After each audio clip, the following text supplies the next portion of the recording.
Hey, Stoic minds. Have you ever been in that stomach churning moment when someone takes a cheap shot at you in front of others? You know what I mean. Those subtle jabs or not so funny jokes that leave you feeling like you've been punched in the gut. Man, we've all been there, and today I'm going to share something powerful with you that completely changed my approach to these situations. As Epictetus wisely said, it's not what happens to you, but how you react to it that matters. Here's the thing. Your power to command respect isn't about throwing shade back or coming up with the perfect comeback. It's way deeper than that. In the next few minutes, I'm going to break down some mind-blowing psychological techniques, backed by ancient Stoic wisdom, that'll transform how people treat you. Look, most people who try to bring you down aren't evil masterminds with a vendetta against you. They're usually just playing a pretty sad game of trying to climb the social ladder by pushing others down. You see this everywhere, at work, with friends, even at family gatherings. But here's where it gets interesting. The ancient Stoics figured out something crucial that modern psychology is just catching up to. True respect isn't about demanding it, it's about embodying it. Think about it like this. You can't control what others do, but you've got complete control over how you respond. And that's your superpower. As Marcus Aurelius put it, the best revenge is to be unlike him who performed the injury. Stick around because I'm about to show you exactly how to turn these uncomfortable moments into opportunities for growth. No fancy tricks, no complicated strategies, just practical, proven methods that'll help you stand your ground with such quiet confidence that people will think twice before trying to disrespect you again. And trust me, by the end of this video, you'll have a completely new perspective on handling these situations. Whether you're dealing with workplace drama, social circle dynamics, or family tensions, these techniques will be your secret weapon. So let's dive into these game-changing strategies. And hey, if you've ever felt pushed around or undervalued, remember this: true strength isn't about fighting fire with fire, it's about staying cool when everyone else is losing their heads. Let's talk about something that seems tiny but packs a massive punch: the power of first impressions. You know that moment when someone new walks into your space? That split second is more crucial than you might think. And here's the wild part. It's often not about the words you say. Picture this scene with me. You're at a networking event, maybe sipping your coffee, when someone approaches your table. They reach out to shake your hand, but you stay glued to your chair, barely glancing up. Boom! You've just sent a message you probably didn't mean to send. Here's a real-world example that blew my mind. At a recent business seminar, I watched two different approaches play out. There was this one guy, let's call him Mike, who absolutely mastered the art of presence. Whether he was greeting the CEO or thanking the coffee server, he'd stand up, make solid eye contact, and give them his full attention. Nothing fancy, nothing over the top, just genuine, respectful engagement. And guess what? People gravitated toward him like a magnet. But then there was another attendee, smart guy, great credentials, who stayed planted in his chair during every interaction. He wasn't trying to be rude, it was just his habit. But man, you could feel the difference in how people responded to him. Here's the thing about standing up when someone approaches. It's not just some outdated etiquette rule. It's a power move, but not in the way you might think. When you rise to meet someone, you're saying, hey, this interaction matters. You matter. And by the way, I matter too. The ancient Stoics were all about controlling what you can control. You can't control how others treat you, but you can absolutely control how you show up in every interaction. It's like having a superpower that costs nothing but can change everything. So here's your actionable takeaway. Starting tomorrow, try this simple but powerful shift. Whether you're in a coffee shop, office, or even plot twist, in a Zoom meeting, bring your full presence to every greeting. Stand up, yes, even for virtual meetings. It changes your energy. Make eye contact and engage fully. Watch how this small change creates ripples in how people respond to you. Remember, respect isn't just earned through grand gestures. It's built through these small, consistent actions that show both self-respect and respect for others. Trust me, when you start implementing this, you'll feel the difference in how people interact with you. Hey, quick power tip that builds on what we just talked about. Sometimes the strongest move you can make is simply holding someone's gaze. Let me break this down for you. Picture this. You're in the middle of sharing something important, and suddenly someone barges into your conversation like a bull in a china shop. Your heart rate spikes, and you feel that urge to either snap back or shrink away. Been there? Yeah, me too. As Seneca wisely noted, the greatest power we have is the power of choice. And in these moments, choosing your response is everything. Here's where it gets interesting. Instead of giving in to that knee-jerk reaction to get defensive or aggressive, try this instead. When someone interrupts you, just stop. Look them directly in the eye with a calm, steady gaze. Not angry, not intimidating, just present and aware. Trust me, this is way more powerful than you might think. Let me share a personal story that changed my whole perspective on this. I was at a family dinner, sharing a story about my weekend, when my cousin jumped in with their own tale. Instead of my usual awkward laugh or frustrated sigh, I tried something different. I just stopped talking and held their gaze. Those few seconds of silence, pure magic. They actually caught themselves, apologized, and asked me to continue. The beauty of this approach is its simplicity. No drama, no raised voices, just quiet confidence. And here's the really cool part. When you handle interruptions this way, you're not just dealing with that moment. You're teaching people how to treat you in every future interaction. When you're ready to continue speaking because, yes, you should continue, a simple, as I was saying, does the trick. It's not about embarrassing anyone. It's about setting those invisible boundaries that make people think twice before interrupting you again. Here's your challenge next time someone interrupts you. Resist the urge to either fight or flight. Instead, try this calm, steady gaze technique. Watch how people respond differently when you lead with quiet confidence instead of reaction.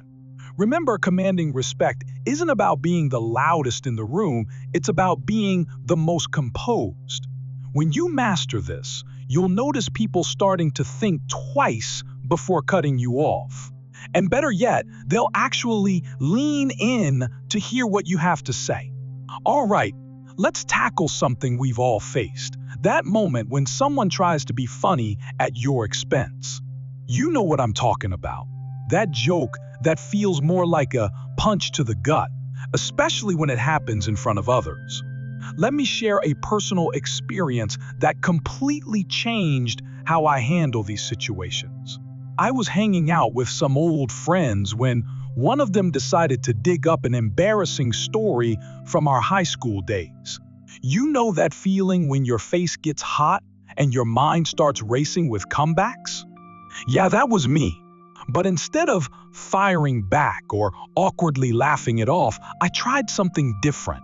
I looked at them calmly, smiled, and said, "Sorry, I didn't quite catch that. Could you repeat it?" And here's where it gets interesting. When they had to tell the story again, something magical happened.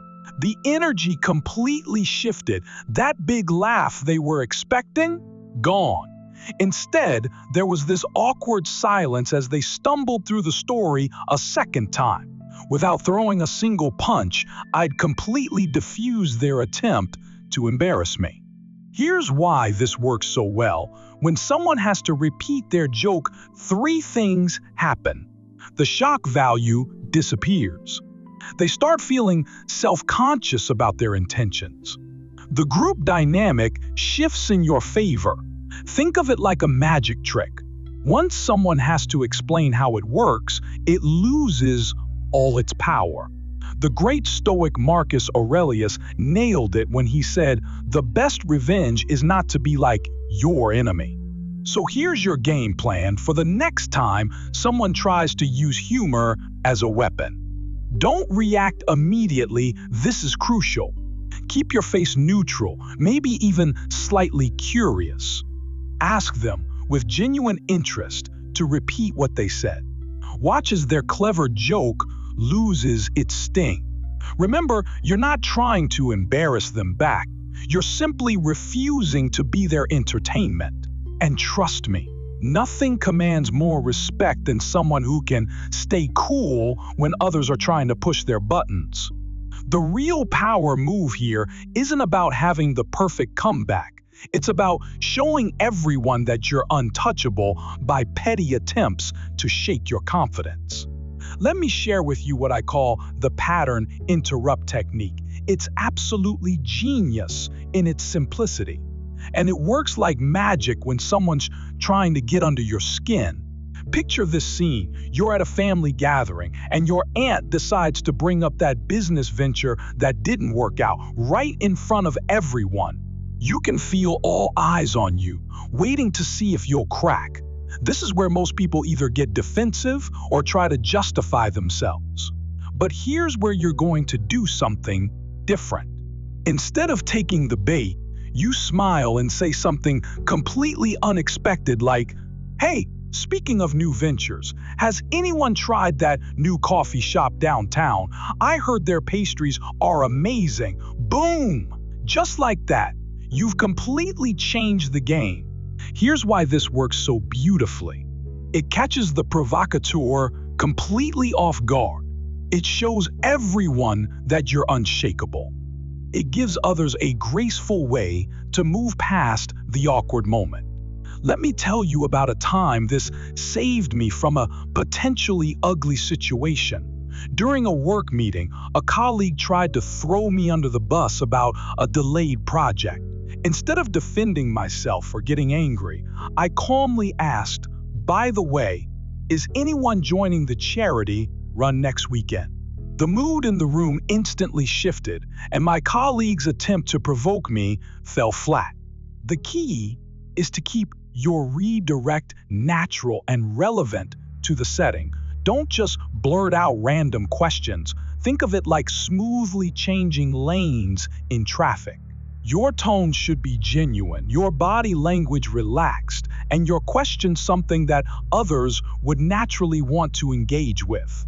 Epictetus hit the nail on the head when he said, "It's not what happens to you, but how you react to it that matters." Here's your practical takeaway. Next time someone tries to provoke you, remember you've got 3 seconds to redirect. Don't overthink it. Just shift to something simple and neutral. Maybe it's about the weather, local news, or an upcoming event. The topic doesn't matter as much as your calm delivery. And here's the real beauty of this approach. Every time you use it, you're not just avoiding conflict. You're building a reputation as someone who's impossible to rattle. That kind of quiet confidence? It's like a superpower in today's world. Remember, your response to provocation isn't just about that moment. It's about who you are and who you're becoming. Choose to be the person who stays above the fray, and watch how people's respect for you grows naturally. Let's talk about what might be the most powerful move in your respect commanding arsenal, knowing when to walk away. Now, I know what you're thinking, walking away. Isn't that just giving up? Trust me, it's anything but. Let me share a story that really drives this home. There was this incredibly talented, creative professional, let's call her Sarah. She was crushing it at her job, but her manager? They made it their mission to tear her down. Meeting after meeting, her ideas were dismissed, her voice was silenced, and her contributions were treated like yesterday's news. Now, here's where most people get stuck. They think they need to try harder, prove themselves more, or just tough it out. Sarah did that too, until one day, something clicked. During yet another meeting where her ideas were being brushed aside, she did something unexpected. She quietly closed her laptop, stood up, and simply said, "I'll put my energy where it's valued." Then she walked out.